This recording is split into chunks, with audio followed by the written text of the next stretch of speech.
守护台湾，拒绝统战，守护台湾，拒绝统战，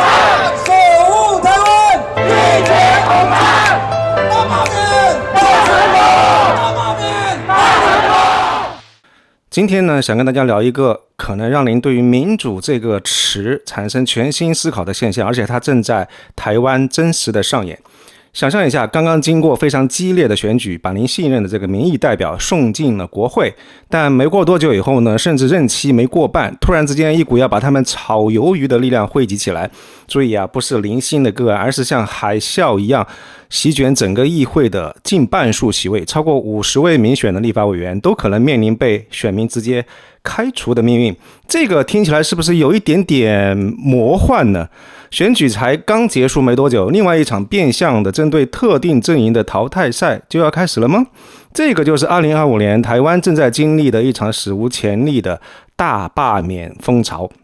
我们都知道，罢免权在很多民主制度是写在教科书里面，号称是人民的尚方宝剑，用来制裁那些失职的、贪腐的、背离民意的民意代表。它本该是一种例外，用来纠错的机制，是民主制度的安全阀。但是呢，如果这把剑开始被大规模的、有组织的、带有强烈的政治策略的挥舞，然后目标不再只是个别的坏苹果，而是要直接撼动整个议会的权力结构呢？如果它从一个防御性的纠错工具变成了进攻性的政党在选举空窗期用来发动政治突袭、改变游戏规则的超级武器呢？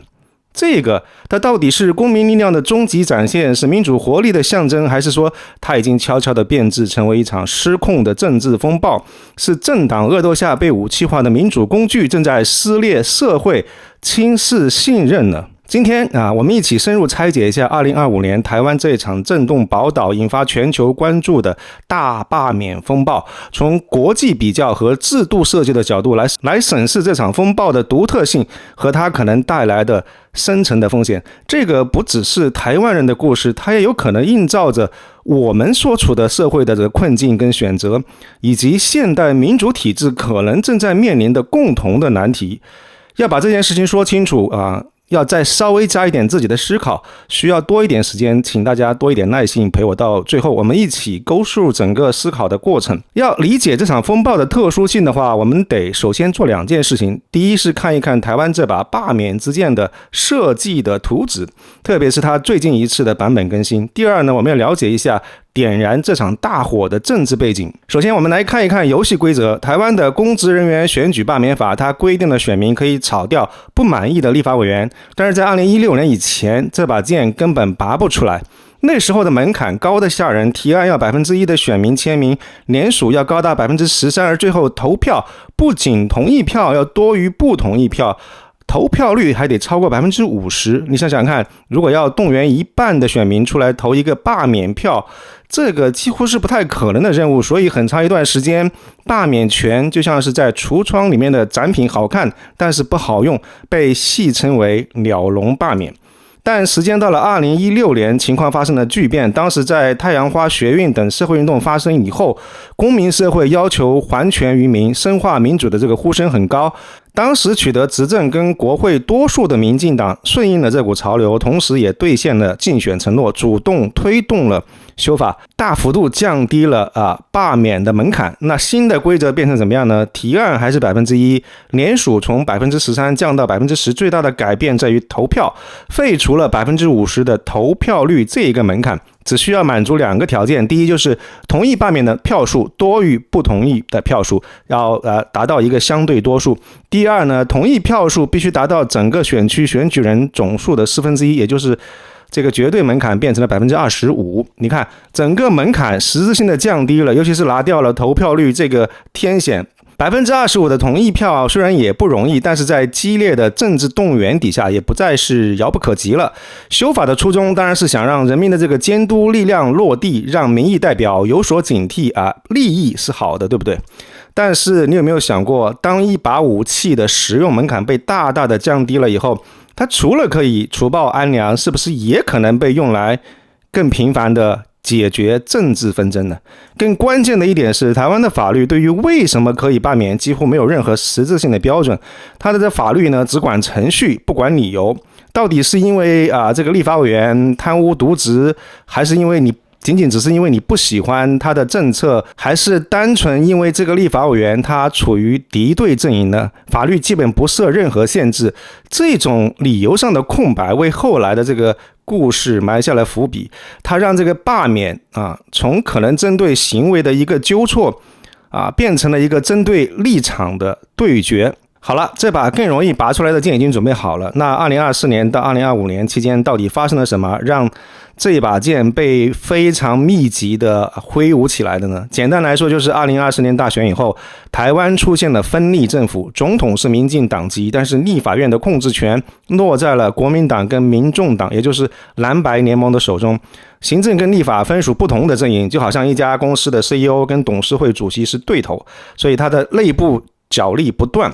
那从2024年开始呢，蓝白主导的立法院推动了一系列极具争议的法案，比如说称为国会扩权的国会职权修法，引发了数万人上街的这个青鸟行动，还有修改了选罢法，这个我们稍后可能会提到。另外就是可能改变地方财政的财划法修正案，甚至大幅删减中央政府预算案等等等等，这些动作在蓝白支持者看来是在履行监督职责，然后制衡执政党，但是在民进党跟许多公民团体眼中，这就是滥权程序仓促，甚至质疑其背后的动机。所以这个不满的情绪已经慢慢开始像压力锅一样累积，而引爆点呢就藏在法律里面。选罢法规定立委就职满1年之后才可以被提议罢免，也就是在2025年的2月1号，所以很多人早就等着这一天了。更加火上浇油的是，蓝白阵营还通过了一个选罢法的修正案，要求从2025年2月20号起，罢免联署必须附上身份证的复印件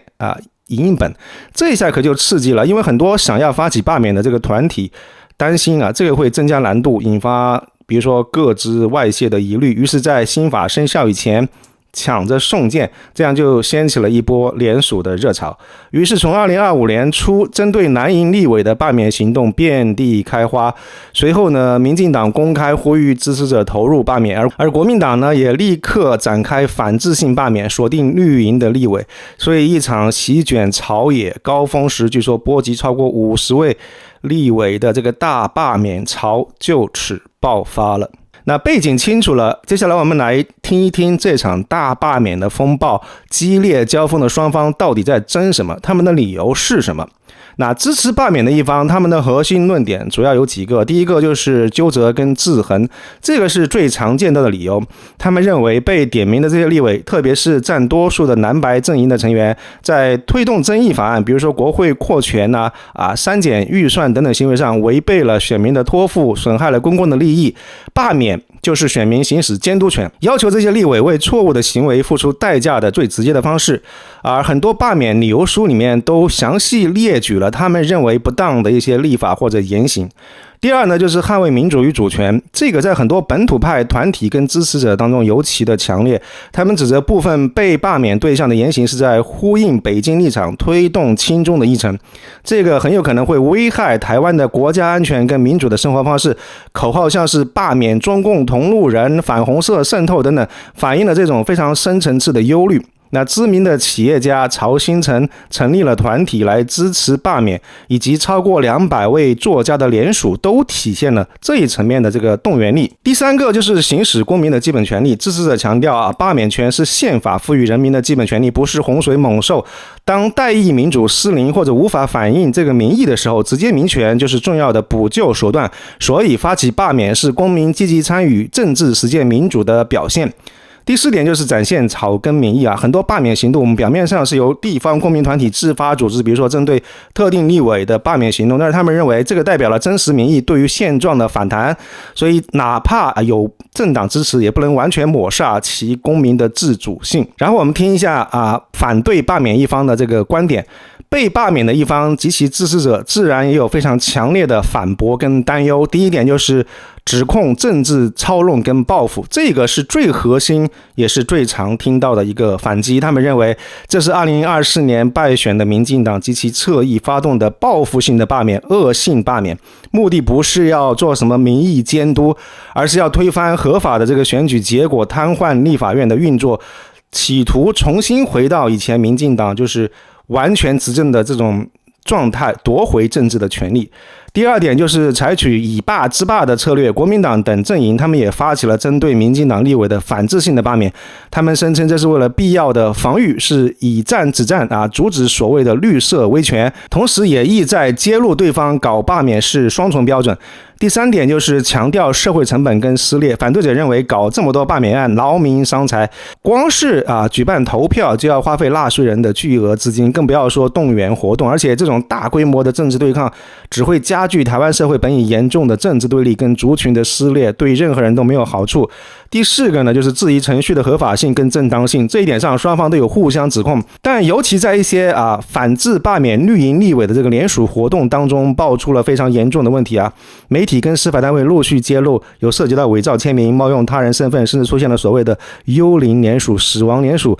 等等非常骇人听闻的情况，已经有很多人因此被收押调查。这种对于程序正义的践踏，严重轻视了罢免行动的正当性，杀伤力极大。第五点是忧虑民主的稳定性，有评论就担心2016年降低门槛以后，罢免是不是变得太容易被当作政治斗争的工具了呢？如果动不动就搞罢免，民选官员会不会为了怕被罢免而畏首畏尾，不敢推动必要的改革？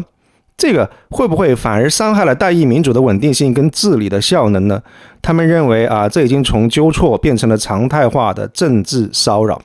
所以你看，双方的说法都各有各的逻辑，支持方强调民意跟权利，反对方强调稳定与程序。这个就引出了一个更深层次的问题，就是当罢免的理由越来越多的是基于政治立场或者党派的归属，而不是传统意义上我们看到的贪腐渎职的时候，这场罢免的性质是不是就越来越像一场选后的政治清算，或者说一场变相的信任投票了？这两种说法，您更倾向于哪一种呢？您觉得罢免作为直接民权的工具，它的界限到底应该在哪里呢？欢迎在评论区留下您的看法。如果我们把这个视角拉得更远，跳出台湾岛内这个蓝绿攻防的框架，从全球民主社会实践的角度来看的话，2025年台湾这场罢免风暴就显得更加非同寻常，甚至可以说是走在一条全球都罕见的道路上了。罢免制度在很多民主国家都有，但是玩法不大相同。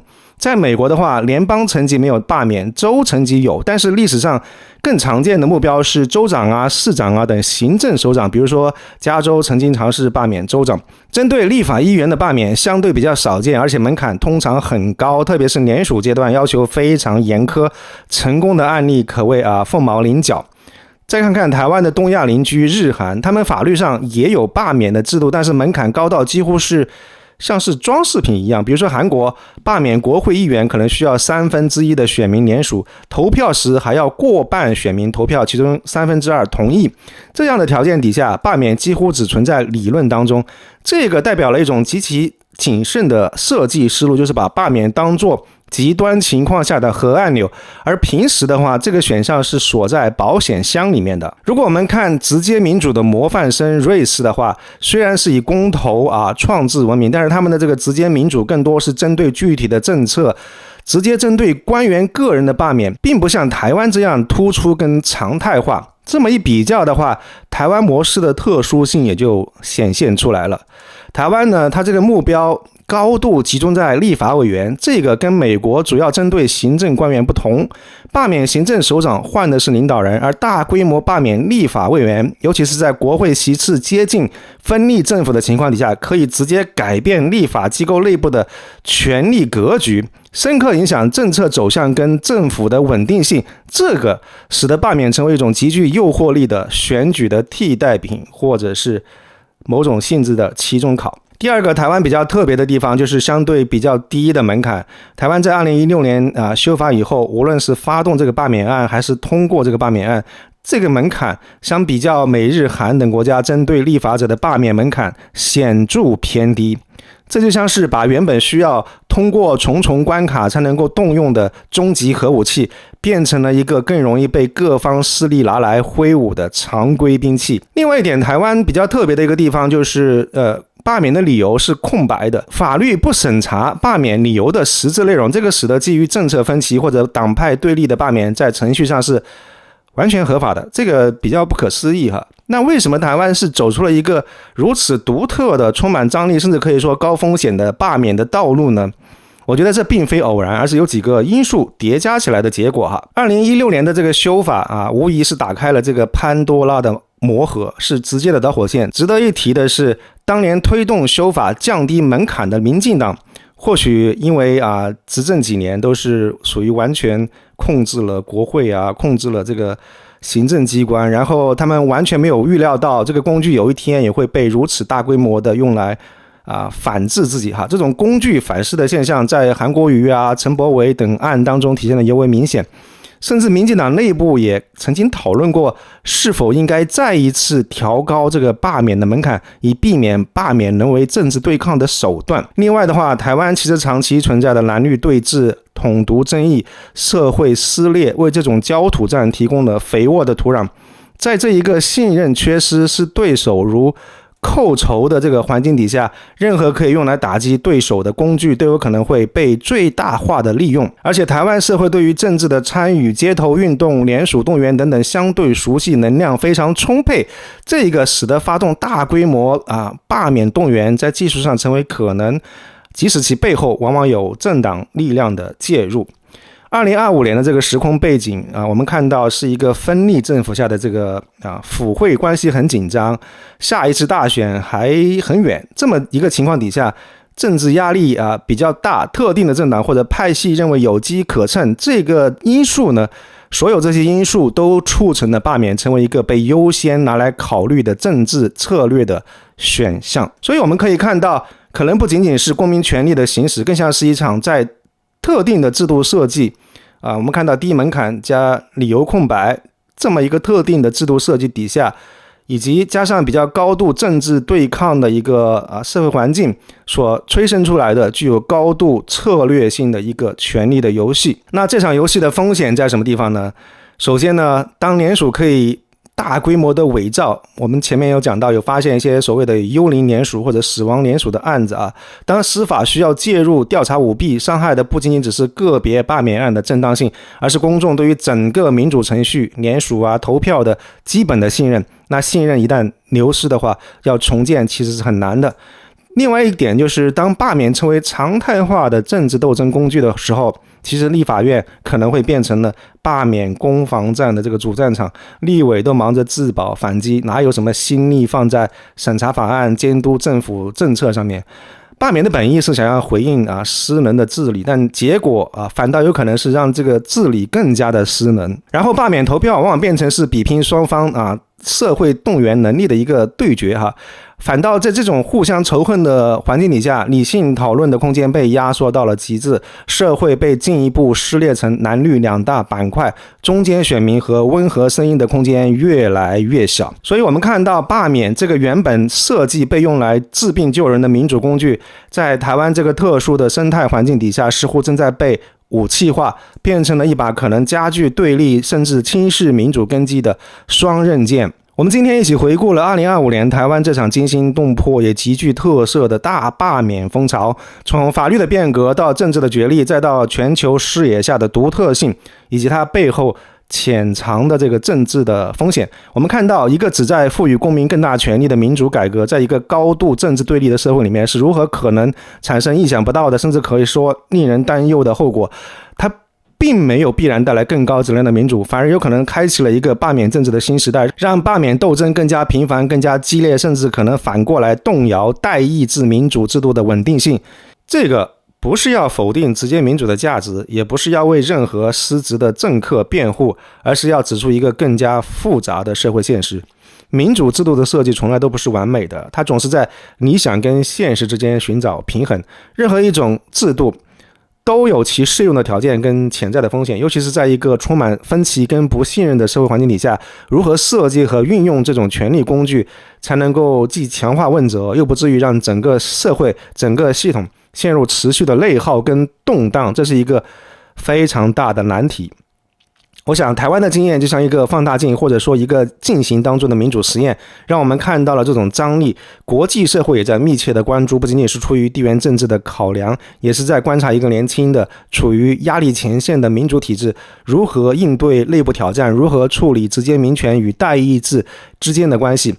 在这个试验当中提出来的一些问题，其实是所有现代民主社会都可能需要面对的。我们在加拿大也不例外。如何在确保公民权利、保持民主活力的同时，也维护政治的稳定性跟治理的有效性？当直接民主的浪潮冲击代议制的堤坝的时候，我们应该如何寻找那个微妙的平衡呢？